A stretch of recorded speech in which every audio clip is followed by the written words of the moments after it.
Hello, my dear students. I heartily welcome you all in this session, our subject Science and Class 8th Standard. Dear students, in this class we are going to learn materials like metals and non-metals.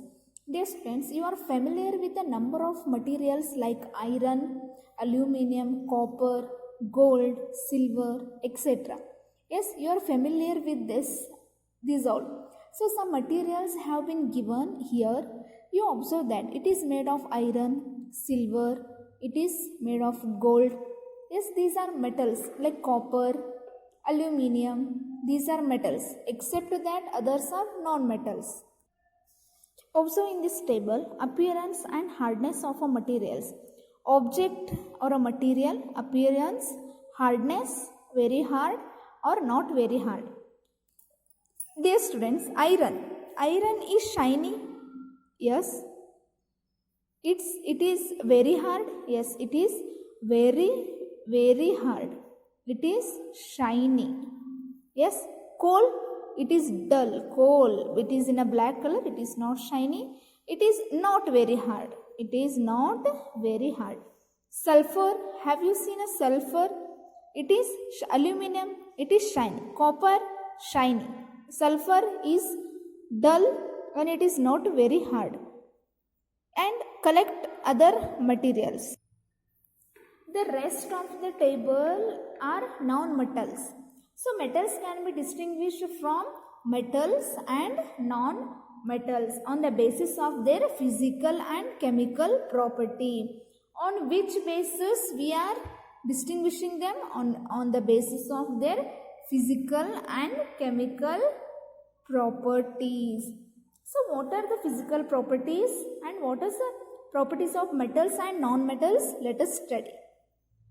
Physical properties of metals and non-metals. Dear students, have you seen a blacksmith beating an iron piece? A blacksmith beating a blacksmith beating an iron piece of an article made up of iron, like spade, shovel, axe or a key.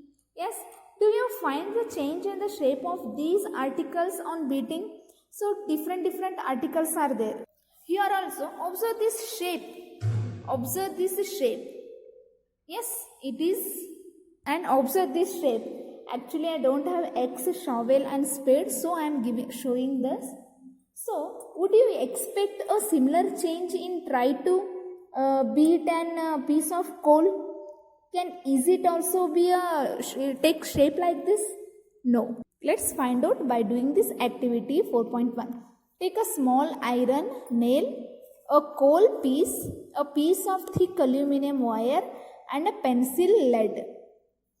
Beat the iron nail with a hammer, but take care of it should not hurt yourself. That to hit hard. Hit hard. The aluminum wire also. So here in this picture is beating, we have to beat. The aluminum wire also, then repeat the same kind of treatment on coal piece and pencil lead. Record your observation. What happens? So without doing also we can tell, because this is very familiar to us. Without doing this activity easily we can get the result. Iron nail changes its shape. Yes, it is flattened. It is not break. It is flattened on beating. Coal piece, it breaks into pieces. Aluminum wire, it is actually flattens. Pencil lead will breaks on beating by a hammer. Easily we can tell without doing this activity actually. So, by doing this activity, you observe that the shape of iron nail and the aluminum wire changed on beating. If they were beaten harder, those could be changed into sheets. You might be familiar with a silver foil used for decorating sweets. Silver foil on sweets, white color paper will be there, no?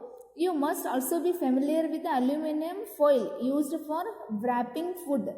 The property of a materials by which they can be beaten into thin sheets are called malleability. Malleability. See, you must observe that the property of a metals which they can be beaten into thin sheets, which can be beaten into thin sheets. Yes, thin sheets, that is called as malleability. This is a characteristic property of a material. They will turn into thin papers. On sweet there is a silver color. On laddus there is a silver color sheet will be there, no? Or for wrapping food, we'll get a malleability, a thin sheet. As you must have noticed, metals like coal and pencil had not show this property. Can these the materials? Can you hold a hot metal pan, hot metal pan, which without a plastic or a wooden handle, you will not get hurt? Perhaps not. Why? Try to list some other experiences in which your wooden or a plastic handles protects you. Like cookers. Cookers, you are handling, it is made of a steel or aluminum, whatever, it has a plastic handle. So it may hurt if you will touch that. If there is a plastic handle, we cannot get hurt. Yes, so you also experience in your daily life like this activities. So on the basis of these experiences, what can you say? What we can say about the conduction of a heat by wood and a plastic? You must have seen an electrician using a screwdriver. A screwdriver. What kind of handle does it have? A screwdriver has a plastic handle. So if his electrician is used screwdriver to chuck the electricity, he will not get shocked. So what it made of? Let's find out by doing this activity. Recall how to make an electric circuit to test whether the electricity can pass through an object or not. You might have performed. This is an nail, iron nail, battery, bulb, and these are connecting wires. Yes. So you might have performed the activity with various objects in class 6th standard. So now repeat the same activity with the materials here are mentioned and observe and group these materials into good conductors and poor conductors. Here are they. Iron rod or a nail, it is a good conductor. Sulfur is a poor conductor. Coal piece, it is a poor conductor. Copper wire, it is a good conductor. Dear students, you observe you have done in a 6th standard with the different materials where iron and copper wires are actually good conductors of electricity, where sulfur and the coal pieces are poor conductor of electricity. The materials which can pass the electricity are called good conductors, which cannot pass, they are called poor conductors.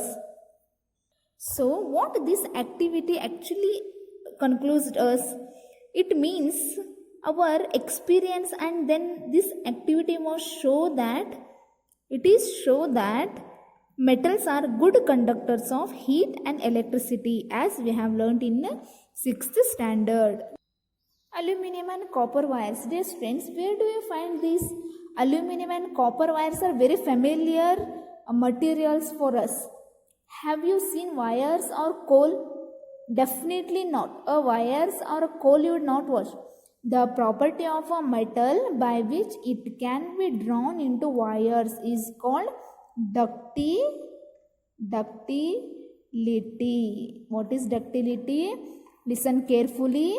The property of a metal by which it can be drawn into wires. Define it. The property of a metal which it can be drawn into wires is called ductility. Have you ever noticed the difference in sound on dropping an iron sheet plate or a metal iron? You observe sound. This sound, yes, on a floor. If not, you try it. Do you note any difference in the sounds of produce? This sound and this sound. This sound. So what this sound, carefully listen, this sound and this sound. Yes, why I am doing this, the things made of metal produces ringing sound when stuck to hard. Suppose you have two boxes similar in appearance. One is made of wood and this one is made of wood and one is made of iron. One is made of wood and one is made of iron. Can you tell which box is made of metal by striking both the boxes? Easily we can tell. Which have a ring sound, that is made of metal. So since metals produces a ringing sound, they are said to be sonorous. What they are said to be? S-O-N-O-R-O-U-S, sonorous. They are produces ringing smell. That is sonorous. The metal other than metals are not sonorous. These are not sonorous. These are not produces ringing sound. They are not sonorous. After performing these activities, we can say that some metals are hard, lustrous, malleable, ductile, sonorous, good conductors of heat and electricity. The metals which generally possesses these properties are called metals. So by performing activity we got the result: hard, lustrous, malleable, ductile, sonorous, good conductors and heat electricity. These properties, if the materials have, those are called metals. The examples of metal is iron, copper, aluminum, calcium, magnesium. In contrast, materials like coal and sulfur are soft and dull appearance, are actually soft and dull in appearance. They break down into powdery mass on tapping with the hammer. They are not sonorous and they are poor conductors of heat and electricity. So these materials are called non-metals. These are called non-metals. Coal and sulfur not performing this activity. They are soft, dull, not shining. They are not sonorous. They are poor conductors. So they are called non-metals. The examples for non-metal is sulfur, carbon, oxygen. Yes, oxygen, sulfur, coal and phosphorus are actually non-metals. Metals like sodium and potassium. Metals like sodium and potassium are soft and can be cut in a knife, but mercury is the only metal which is found in a liquid state at room temperature. Mercury, we are using in a thermometers. Sodium and potassium are soft, but these are metals. It can be cut with a knife. And mercury is the only metal which is found in a liquid state at room temperature. These are exceptions. Except this, all are perform these properties except these. So these are metals and non-metals. We'll stop here today. Your homework: write these answers. What are metals? Give 5 examples. What are non-metals? Give 5 examples. Define the following: malleability, ductility and sonorous. Write it. Thank you.